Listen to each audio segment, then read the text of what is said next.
So EA Play touched upon Criterion Games and their future with Need for Speed, revealing some beautiful shots of a Porsche GT3 RS and a customized 180SX. Very briefly showing off the engine. Wow, let's talk about it.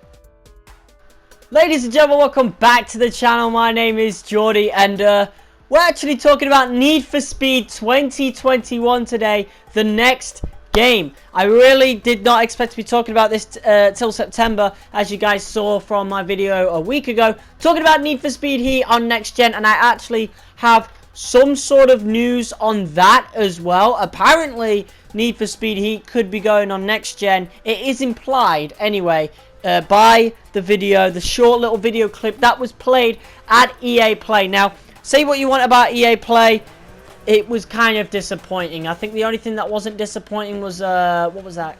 Lost in Random. That looked pretty cool. And Star Wars Squadrons, of course, that's just obviously going to be cool.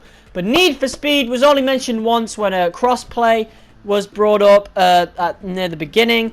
And then very briefly at the end, like I said, showcasing this car, the GT3 RS, and a customized 180SX, which really alleviates some of my worries for the next game. Customization all but confirmed for Need for Speed 2021. So it said I was expecting it to say captured in-game engine or something like that, but apparently I don't know. I'm really confused, but it did say work in progress, so they are definitely working on Need for Speed 2021 already. And if that, I'm thinking it's a render, but if it isn't, like, wow, they are going full steam ahead. Well, ever since the last update 2 weeks ago, I cannot believe that was 2 weeks ago, the cross-play update for Need for Speed Heat. Was it 2 weeks ago or was it a week ago? I don't know. Time has moved real quick. It's really odd. But yeah, basically, let's have a look at these screenshots once again. I'm just going to get my phone out so I can actually see them. So this one, we've got a customized 180SX and a GT3 RS. Both of them look really nice. The GT3 RS, that wrap, the white and yellow, looks really nice. But let's talk about the 180SX, guys. The customization is returning with Need for Speed 2021. I'm so happy about that. So happy, because one of my worries about Criterion taking over was that Criterion were just going to take away customization once again. And I'm sorry if I seem like, you know, I'm rambling a little bit at times or stuttering a little bit. I really did not expect to make this video today. Honestly, I had resigned myself to the fact that, you know, EA Play was just not going to say anything else about Need for Speed. And don't get me wrong, Criterion did kind of lie to us. You know, stay tuned for more Need for Speed and Steam announcements at EA Play or whatever it was in the Under the Hood article. Honestly, it's very shady, but it is EA. So, I mean, what do you expect, really?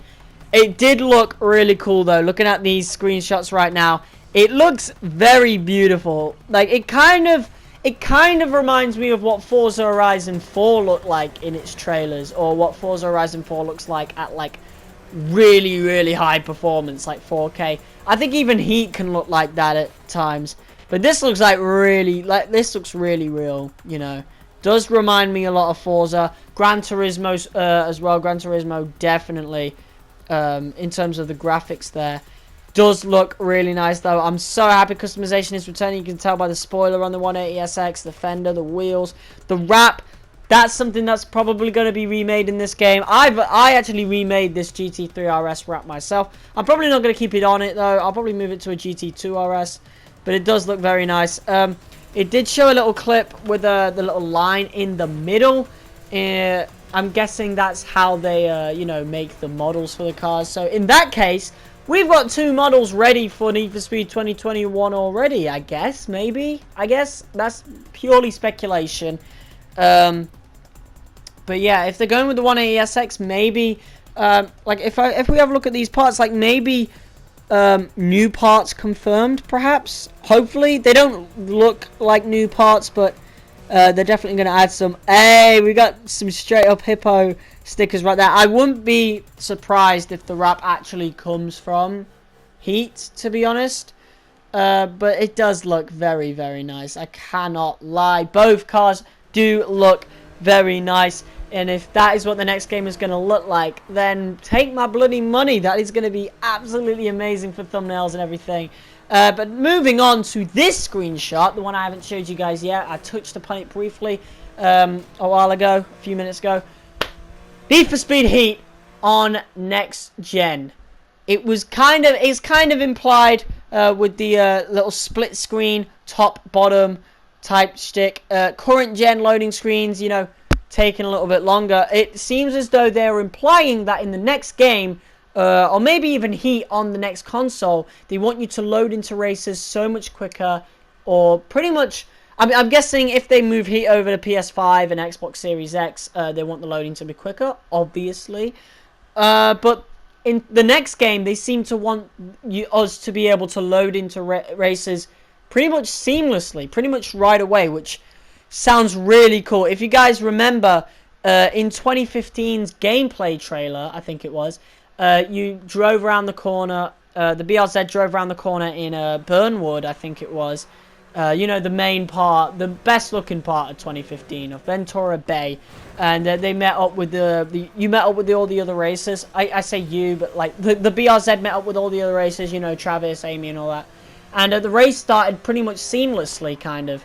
And the same kind of happened with Heat as well, with Anna, when you're following her around and you meet up with Kenny and you drive up until you or was it with Kenny, you know, the Speed Boys, or was it? I think it was with the Speed Boys, when you face them in Heat, the story. You drive up to a little car meetup, there's people around, there's smoke, there's the other cars, the opponent's cars. Maybe that is a little shout out to what they wanted to do on the next generation, and maybe we're actually going to be able to see that. That does sound really, really, really cool. Honestly, I would, man, take my money. Honestly, I mean, they're going to take my money anyway because Need for Speed, but like, again, we've got to stay cautious, you know? Live service might not be what, you know, they say it is. They said they wanted to do a lot of things with Heat, and, you know, look what happened. We had Payback all over again, actually worse. And, you know, people got to watch out for that in the next game in 2021 as well. But in terms of the core game itself, EA... At EA Play, they put emphasis on the fact that Criterion know how to make, you know, some good feeling racing, I guess, if that makes any sense. You know, they want the racing to feel good. And, you know, with Ghost, it felt good at times, but, you know, Rivals was clunky, 2015 was clunky, definitely. Payback's kind of the most fixed handling model we have, I guess. In terms of how it's meant to be, let's ignore grip, and Heat, you just clipped everywhere. So obviously Criterion, one of their main focuses is going to be not having clunky handling in physics, hopefully, and EA wanted to put some emphasis on that at EA Play. But yeah, guys, I think that's all we got to talk about today. That's actually all there is to talk about. I don't think there's going to be any news about Need for Speed anytime soon. But yeah, guys, if you liked it, if you like this video, hit that like button as fast as possible again. Let me know what you thought about EA Play. Personally, I think they kind of wasted our time a little bit, especially if you're a Need for Speed fan, you know? If you're not like me and, you know, all you wanted to know about was Need for Speed, you were going to be disappointed regardless, and I feel for you, okay? Just like I feel for myself. I felt like I wasted my time watching that. A lot of things I wasn't interested in. I mean, Skate 4, that's cool. I wasn't really ever interested in the Skate franchise. No, it's not the return of Black Box before anybody says anything. I'm just happy that customization is pretty much guaranteed, you know? They wouldn't put that in there. I'm just glad they did, you know, to alleviate a lot of the fan base's worries. You know, when Max, or was it Ben? I don't know. One of the community managers said that Criterion were one of the most player-focused fan bases he'd ever seen. I'm still skeptical of that, but I'm less skeptical now. We've seen that customized 180SX, but then again, it's only a render. I guess they're teasing the game engine as well. That's all it is, pretty much.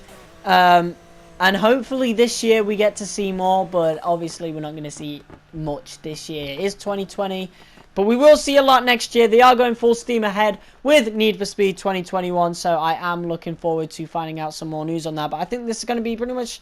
I really wasn't expecting to make this video today, but it is what it is. At least I have something to talk about. Need for Speed Heat on next-gen consoles, it could happen. Need for Speed 2021, customization confirmed. That's pretty much all the news we've got for today, guys. So, once again, like I said in the last one, we're not going to be talking about 2021 until September. Guys, in under 10 days' time, we're going to be starting the Need for Speed Payback Let's Play. So, if you're interested in that, I hope to see you guys in the live stream when we play through Payback for the first time. It's going to be pretty darn cool. Guys, thank you all so much for watching. I'll see you all in the next video. Peace!